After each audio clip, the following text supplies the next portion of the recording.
We live in a universe that is alive with stars. Our own galaxy, the Milky Way, has 400 billion stars or suns. There are at least 100 billion solar systems just in the Milky Way.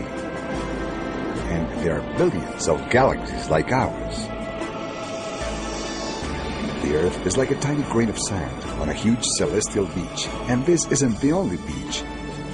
Why would there only be life on Earth?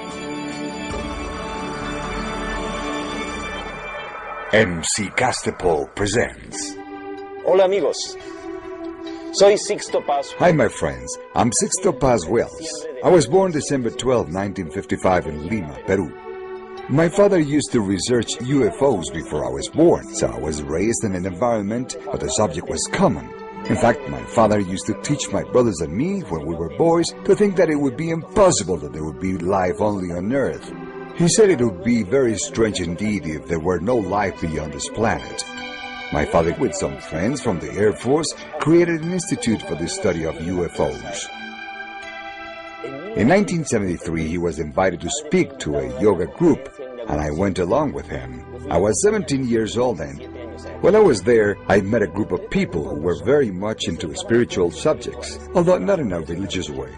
I liked so much what they had to say that I spent some time with them practicing breathing, relaxation, concentration, and the meditation of Hatha Yoga and Mantra Yoga.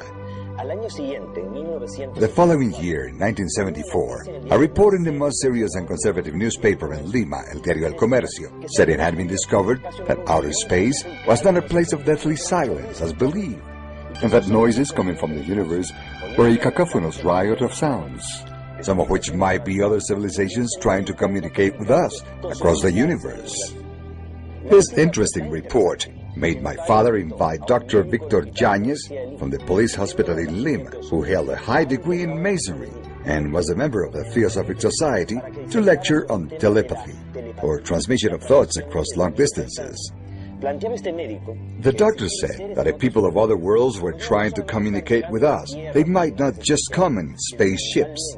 They might try to communicate through our thoughts, or astrally, through our dreams.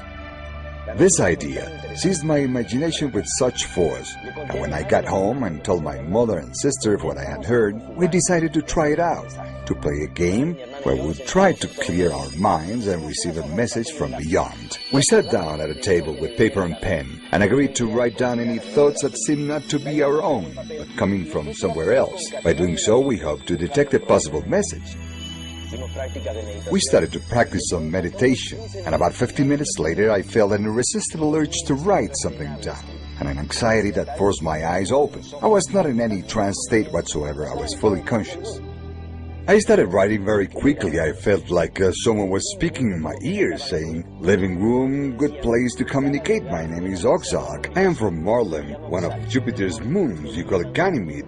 We will communicate with you and soon you will see us." I thought this wasn't real, of course. It had to be a product of my imagination. But then my mother and my sister told me that they had received the same message, but they chose not to write it down. I had written it down as I was mentally receiving it.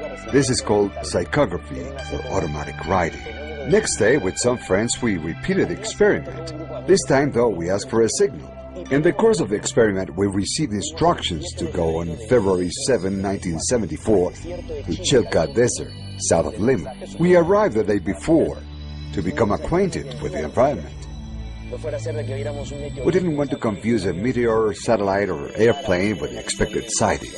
After darkness fell, suddenly there was a strange brightness.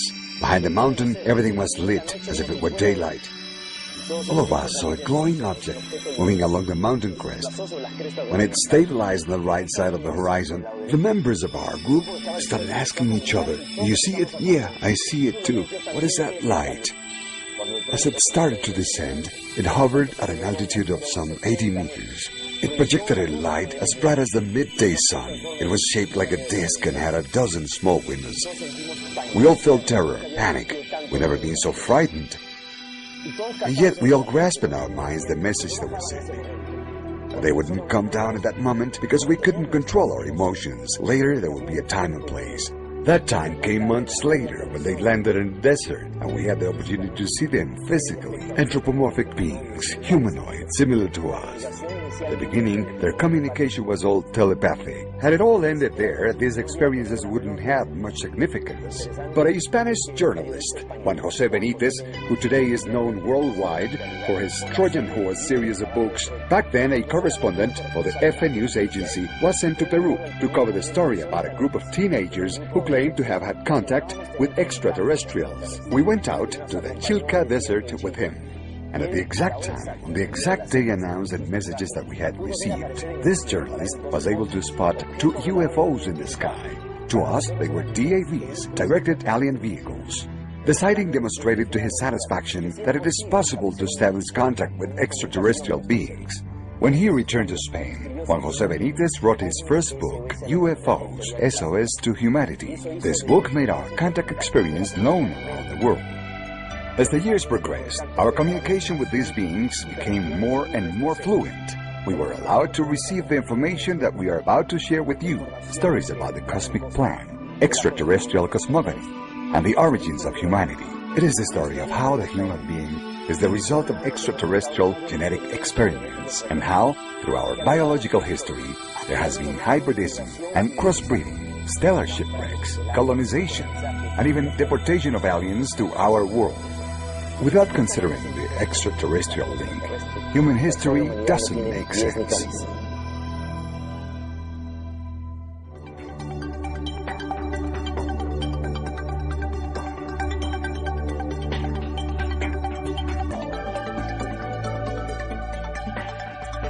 UFOs, our extraterrestrial past, the cosmic plan.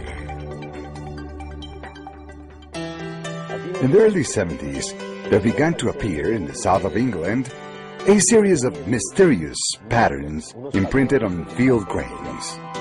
These markings were referred to as agroglyphs, or crop circles. They always seemed to appear at harvest time and on grain fields. In the Middle Ages, the same phenomenon in harvest fields was recorded.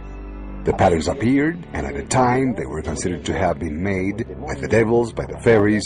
They were called fairy circles, and the people were warned that whoever walked inside them ran the risk of disappearing. When these patterns began to show up in the 70s, at first they were simple figures, circles, triangles, and rectangles.